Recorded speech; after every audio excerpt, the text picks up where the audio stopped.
a very unique company called Team8 created a very interesting innovation model of a VC and the growth companies, and I would like to learn more about this model and what they have done, and I'm very honored to invite Ronen, Assia, the managing partner at Team8 and Team8 Fintech, co-founder of eToro, and Gal Tal-Hochberg, the group CTO of Team8. Please just join us on stage. Thank you very much. How are you this morning? Can't complain. What did you do this morning? Our last speakers, they went to surf. What about you guys? How was your morning? I don't have kids yet, so this is my You don't morning. go to surf? I have 4. Sorry? I have 4, so I haven't slept in 15 years. Oh, good, good. Just a bit more, just a bit more. Yeah. Fantastic. So as I gave a bit of an introduction, Gal, please share with us more. What is Team8? What does it have to do with the H200 unit, and how do you make things happen?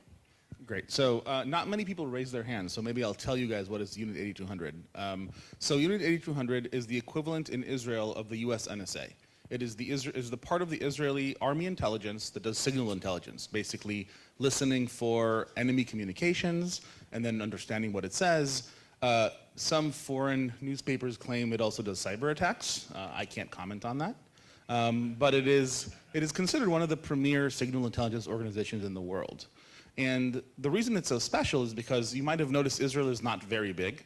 And our ability to, when you have, if the enemies were to attack Israel, it would take them 20 minutes to reach the sea, right, from the border.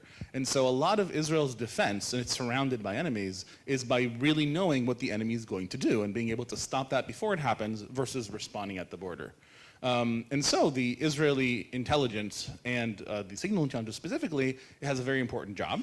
And it is actually bigger than the Israeli Navy. So it's not a small unit. Israel has a Navy. It's not a small unit. And it is staffed mostly by 18 and 19-year-olds, right, who do all the work and can track what is happening in the armies of Syria and Lebanon and Iran and all that sort of stuff and others around the globe. So I think one of the interesting things about that situation is if you take a bunch of people, young people, who don't have a lot of resources, people who haven't been in the army generally does not give you everything you need to the task that you need to get done. And you tell them your job is now to save lives and understand, our enemies, they get pretty creative. And so 8200's success as a unit is based on a few things. Number one, it's treating everything as something that's possible. You don't say, this is impossible, I'm not doing it anymore. You try and you make it happen no matter what. It has to do with being able to be scrappy and using the very little resources that you have to achieve really, really big things. And you do it because you have, you won't gonna say I didn't get enough food, I didn't get enough, computers today, so I won't, save the country. I'm just gonna let them conquer. You can't say that, right? So you have to do that. It's a sense of responsibility. And to make that happen, there's a lot of camaraderie. So 8200 is based on a lot of communication, a lot of discussions. There's actually famously something you get taught when you go to the unit, is that if you see your commander doing something which you think is really bad, you should go and talk to your boss's boss, which in the army is something you never do, right? You never go past your commander. And so in general, there's this, it's a place of collaboration, and we took those things and we brought them to Team8, where we bring some of the best people, the smartest people in the country and in the world, and we work together to solve the world's problems with collaboration, using the resources that we have to create an impact. So you basically took this model on to your business, but also you have tell me more about the model of Team8. Oh. So how does it actually, innovation happens at Team8? Please. So unlike a traditional venture capital outfit, what makes us unique is the fact that we raise money from LPs, but actually start the companies in-house. Versus just investing in other people's companies. And I think at the core, the thesis is about how do we de-risk company building models. Because even though Israel is very famous for being startup nation, still the statistics is that 9 out of 10 startups will fail eventually. And if you think about all the money that gets spent, invested in these startups, we thought maybe there's a better way of going about building companies where we start by trying to dramatically de-risk the first, I would say, the 0 to 1 or the first 2-3 years of a company where everything is uncertain, everything is hostile. You think everything is possible, but there are lots of moving forces around you. So how do you go about it? How do you sort of make a company building process to reality? So one of the things we do, we bring a lot of talented people from 8200 and other units. I think at the core, in terms of technical capabilities, is be able to take lots of data, available data or unavailable data, assess that data, transform the data, create products on top of the data. That is, I think, at the core of what lots of the talent that people get taught in the army. Apart from that, we also have lots of strategic investors that come on board. Big names like Walmart and Cisco and Qualcomm and Scotiabank and Unicre and Airbus and Microsoft, and I'm probably missing a couple. And what that gives us is not just to ideate in a vacuum about big opportunities in the cyberspace or in the fintech space. It means we have a very large sounding board in terms of being able to tap into high-level executives in these corporates and really ask them, what's on your mind? What are the challenges your organization face? And to be able to collaborate with them in the very, very early stages of just ideating to create potential companies and great businesses out of that. So basically we have two work streams. One work stream is the ideation work stream, where people like Gal and myself spend, I would say, 50% of our time just thinking about big ideas and how can we solve them. And the second work stream is what I call the Tinder of entrepreneurs. We just constantly date entrepreneurs from the Israeli and US ecosystems and try to figure out, is there a potential synergy? Is there a match? And if everything is aligned, we'll take a great idea that's been validated in the market, we'll take a great team of founders, we'll put some capital on top, we'll shake it all together and create a company out of it. So that's basically it. The first capital that goes into the company is usually our own capital, and then from round A and beyond, it becomes a completely independent company. We've built around, I think, 14 or 15 companies in this model. Can you share some of them, some of the companies that you've built? So some ones, there's Clarity, which is a OT security startup that's valued at multiple $1 billion already. We have a few interesting ones. We did Signia, which is one of the top cybersecurity consulting companies in the world. Now that Mandiant's bought by Google, it's maybe the best independent one, I think. We have Curve, which is, for example, cryptocurrency custody, which we sold to PayPal. And there's more I can go on. More and more. Yeah. Worth mentioning, we started in the cyber domain in 2014, and only in the past 2.5 years also added fintech, and now about to add digital health as a domain. Can you share why this is your focal points? Why specifically these domains? I think it all comes back again to, where could we find the relevant experience within the Israeli ecosystem? So, cyber, of course, is one. Fintech has been, trending for the past, I would say, probably a decade, even slightly more. So there are already lots of good fintech startups in Israel, and so the ecosystem becomes more experienced and more rich in terms of the capabilities. Digital health is an interesting one because I think we're slightly ahead of the curve. But given some of the capabilities and the interesting overlaps between cyber, fintech, and digital health, and again, going back to the data skill set, which is very much needed in the digital health space, we thought it would be yet another good domain to add to the mix. If I can add that, I think another thing we look for is places where our model of speaking to the market helps. So when you're doing a digital health startup or you're doing a fintech startup, relationships with healthcare providers, banks is useful for you. And so we're looking for areas where we can create deep relationships with the players in the market today, which we can use to leverage to build our companies after that. Because basically you know what their needs are, you're creating solutions that they're most likely use them or their competitors in such market. Yeah. And Israel is turning from startup nation into scale-up nation. And so how does this, our local market maturity reflects in your work or your approach at Team8? So I think one important thing to note is almost all companies you see here, startups, it doesn't matter in which domain, none of them work in the local market, or almost none of them work in the local market, which is, if you think about it, it's an anomaly, right? We live here, but the country is so small, so the business potential is relatively, I would say, constrained, plus the regulatory environment, the language. So it's not like you are able to take a company, build it here, and then say, okay, we'll expand overseas. So I would say 99% of companies, they start with a global approach, and you're just looking for the right market. So typically, we start with the US market or the European market because maybe the language barrier is easy, but all of the companies who sell internationally, specifically I think in the cyberspace, end up selling in, all over. Fintech healthcare is a bit different because it's very geo-specific because of the regulatory concerns or the regulatory constraints, I would say. So that's one thing to take in mind when you think about how do we actually go from startup to scale up, because I would say from day one, the company is already used to selling globally versus in other countries where you start with your local market and nobody has the set of skills to localize their product, to sell overseas, etc.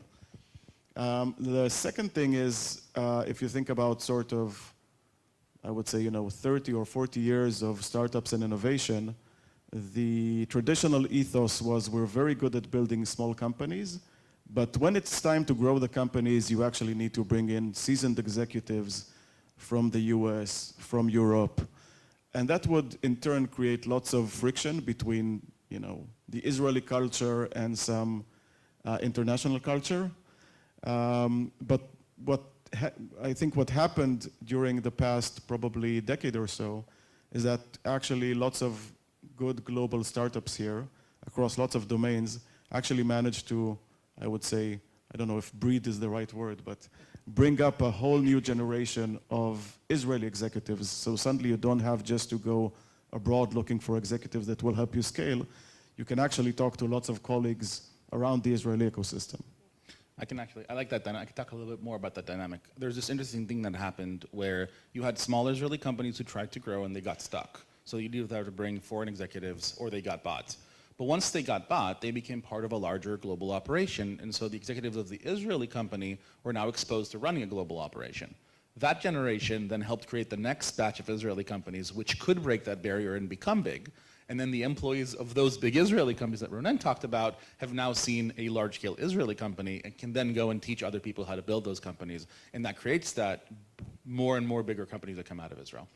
And I want to share earlier on, Boaz Katz from Bizabu also mentioned the fact that we are a very connected ecosystem. And what you're saying just implies for that. I mean, the fact that we're all connected and we all help each other and there is less barriers. So that obviously another growth engine for us. For sure. So Israelis are very friendly to one another generally. There's a sense of we're in it together. And as part of the Israeli culture, it's something we get taught at school, we get taught through our stories and our culture. And so if you are in Israel and you're anywhere in the world, there's another Israeli, you will probably help each other. If you're here, Israelis share information and knowledge all the time. It's very communal. Even when people are competitors, they're still friends here. So it's very much in our culture, which helps in building startups. Now, we have in the audience amazing and accomplished CEOs and C-levels of companies in Central and Eastern Europe. And I would like to know what would be your takeaways for them about growth from your experience at Team8? Tough question. You didn't say it's going to be easy, but it's going to be fun. Well, I think maybe it's not politically correct to say it, but I think, in this macro environment, everybody was taught, grow at any price, and suddenly the macro environment changed, and now it's like, oh, EBITDA is actually more important. And so we see lots of companies, not only in high tech, but traditional companies as well. Suddenly you have to shift 180 degrees, going from, oh, let's spend lots of money on growth to, oh, let's not spend anything and just keep the residuals on the bottom line. And I think that for me is a very confusing message, but if there is one thing I learned is you can't time the market. That's the only uncertainty, the biggest uncertainty is market change, volatility changes, and so exactly the same bankers who just a year ago told us, grow at any price, now they say, oh shit, you have to completely change the strategy.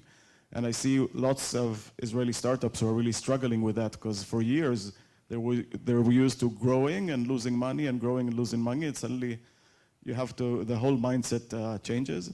I think when it comes to growth, and again, it sounds a bit of a cliche, but I think knowing the customer is super important, especially if you're selling to a global audience. I can share from my experience at eToro that when we've started about 14 years ago, it was, okay, we're selling to anybody between 25 and 45. And that was like one of the first, I wouldn't say mistakes, but thinking about it on a high level perspective is not good enough because the world is so competitive and so diverse in terms of different cultures, different personas. You constantly have to tweak the resolution, get to a higher definition about who is the customer, what are his needs, what are his hobbies, where is he spending his time. I think one of my first lessons at eToro was like, when do people trade? We thought about, okay, you're spending online a certain amount of money. It goes spent linearly on 24 hours a day. And suddenly you say, okay, it's not 24 hours a day I want to spend the money. It's only between 7 a.m. to 9 p.m. And then you look at about trading patterns. When do people trade? People trade either before work or after work. Nobody opens up his trading platform during work unless he's slacking off. And of course, that changed during Corona. In Corona, everybody traded all day long. So suddenly we go from advertising in morning newspapers to advertising in evening newspapers. We end up doing late night shows versus morning shows. We end up doing more late night activities versus interday. And it's interesting because marketing prices actually change throughout the day. For some businesses where you're selling business solutions, people will spend most of the money during the day when you're in the office, when you're looking for business solutions. So even that changes how you look at I think at the ecosystem. And eToro obviously based a lot of, you have this, the feature that based a lot on the social investment as well and copy trading, and it's a lot about what other people are doing. What can you share about that, about a company with a social aspect, with a social reliant aspect? Well, I think historically it was, it's a bit of a historical story, but it's an interesting story nevertheless, because people think about, oh, you had this great idea about eToro and how did you invent the company, and the truth is it was a very happy, what I call a product accident, because we actually started eToro with a very, at the time we thought it was a good idea, just simplifying the user interface. Trading platforms at the time were very complicated, what we say designed by professionals for professionals. You would need 6 screens or 8 screens just to look at charts and stuff moving. And we said, it's a super interesting domain, let's just make it accessible, but by making the UI a lot simpler. But that didn't really work in the first 2 years because we brought in newbies to the platform, and then they would say, okay, shit, what am I buying? What am I selling? What's interesting in the market? And so my partner CTO at the time said, let's build a chat room where people can chat to one another. And we've launched that after about 6 or 8 weeks. And then there was a aha moment where people would sign in just to use the chat. They didn't even use the platform. And so we said, this is the secret sauce. The secret sauce is actually being able to A, launch quickly new features, B, analyze how people are using them, and C, if you've really hit something interesting, then be able to be humble enough to say, okay, that strategy didn't work, this strategy is much better. So only about 3 years after we launched the platform, we actually completely flipped the strategy and we said it's social in the front, trading in the back. And people came in from all over the world just to show, brag about their trading activity, sharing their portfolios and start copying one another. But I want to go back to corporate innovation. If you can share if there's any tips about corporate innovation, again, from your perspective on how you innovate, what can other corporations or companies can learn? So from what I've seen at Team8 and in corporations that we work with, I think that creating innovation is not simple, but there's a way to do it. And it has to do with a combination of having the right people It's giving them the freedom to innovate and having them understanding what's important in the business. And all these three things are important. So if you bring the wrong people, they won't innovate because they don't want to, right? It's not what not everybody wants to innovate. Some people want to have a job. Some people want to go home early. Some people want to go on vacation, right? So it is important about finding the right people who want to innovate in that specific environment, who find the problems interesting, who are the type of people who want to solve problems that they've never seen before. So that's one element. The second element is giving them freedom. So innovation isn't something that just happens in people's like night times always. It also happens during the day. So people need to have that slack of resources, of time, of energy spent to spend on these sort of things. And what's cool is if you brought the right people and you give them that time, they won't spend that in going to the beach. They would spend that on solving the interesting problems for your business.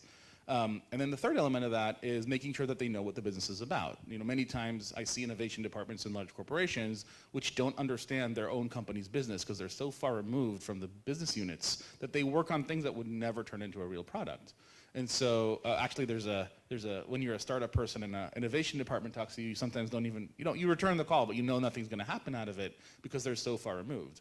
And so if you can make that combination of smart people who want to be engaged, who want to be innovative, give them some element of resources and time, and then make sure that they're sufficiently embedded in the business to see the real problems, then magic happens because they're the type of people who would say, this is stupid, why are we doing this way, we have to do a new thing, I have this crazy idea, and they can actually make it work.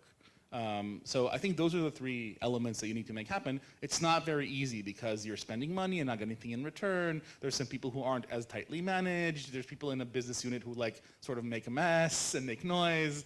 Finding those people isn't easy. They're sometimes expensive. It's hard to separate the good from the bad. So it's not easy to do, but those three things are the core that I've seen.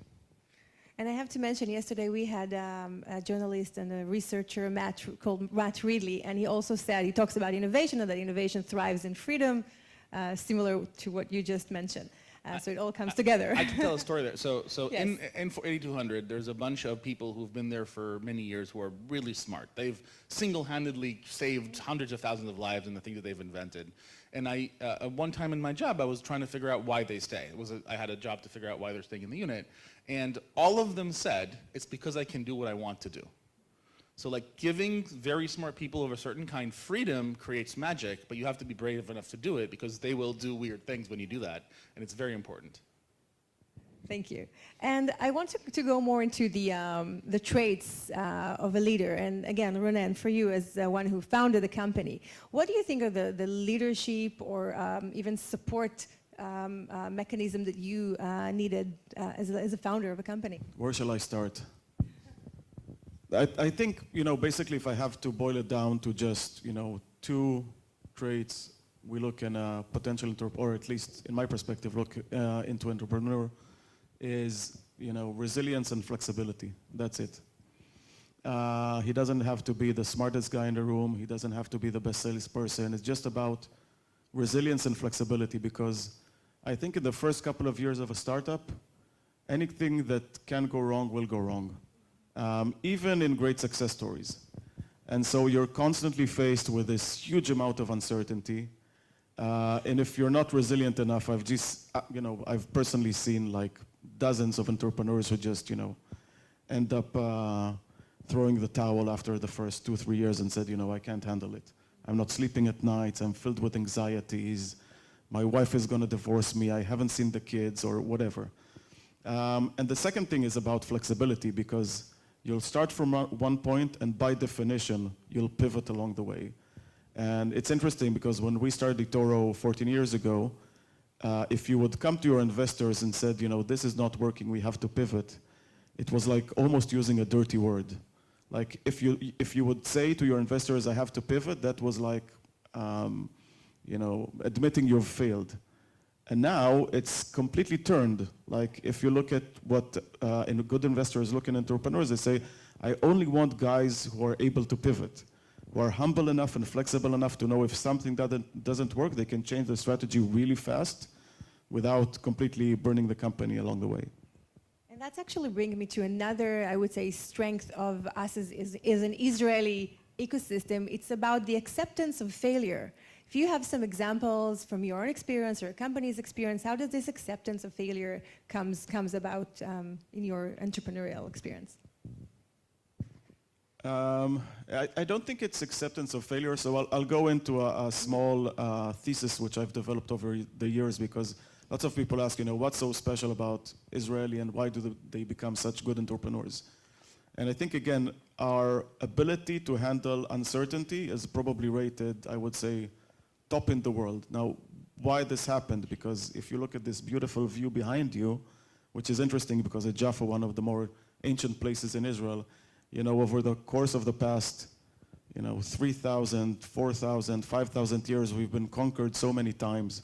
There were the Greeks, there were the Romans, there were the British, there were the Turks, there was the Phoenicians, there were like endless amount of times where the Jewish people had to suffer enough. suffer enough, different regimes, and being told you can't and cannot do this, which means during a course of a very, very long history, we'd had to constantly innovate how we survive under lots of uncertainty. In certain regimes, we couldn't even do all kinds of different traits and skills. And then, of course, if you look at how this company was founded 70 years ago, it's sort of a miracle because we got this piece of land, which although has great weather, potentially great food, and lots of nice people, it's literally not very attractive. It's an extremely hostile environment without any natural resources, right? There are no minerals to get out of the earth. There is no oil. We found gas 2 years ago, but that's an anomaly. So for 70 years, how do you deal with that amount of constraints? You have to build a country. You have to build an army. People are shooting over you any other day. And so, again, that amount of uncertainty creates, I think, a very strong, almost engraved DNA that when you're 18 or 20, when you finish the army or finish your studies, you're faced with this, okay, how is my career going to look like? And unlike my colleagues in Europe and in the US, where 99% will say, I'm going to get a decent job working for Google or something of the sort, in Israel, I would say probably 50% will say, even at a very early age of 20, I'm going to start something of my own.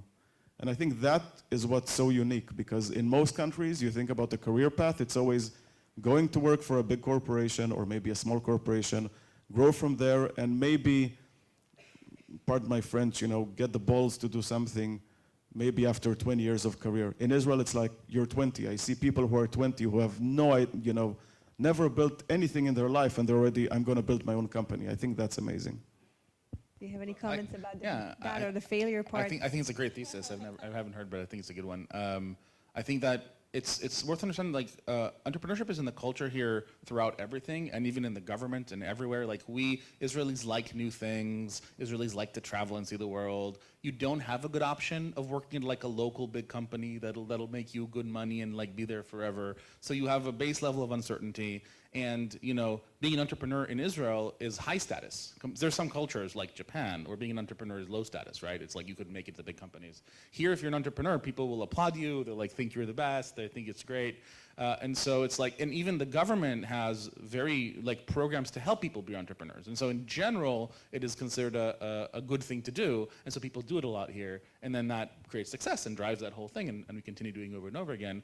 And you don't really have other great options, right, as well. Like, you can't, like, if you're a lawyer in Israel, you won't make a lot of money. Like, maybe at the end. The starting salary of a lawyer in New York is like 5 times the starting salary of a lawyer here in Israel, and you work just as hard, right? So your options are limited, and that also drives you into that direction. And by the way, I know quite a few lawyers that actually turned into startup entrepreneurs, so here you go. Just, goes with that. By the way, it's the same. Yeah. Lawyers, doctors, accountants. It's hard to be very successful in those things here. So you're left with high tech, and within that, you can go to a big company, which is okay, or you can go to do a startup.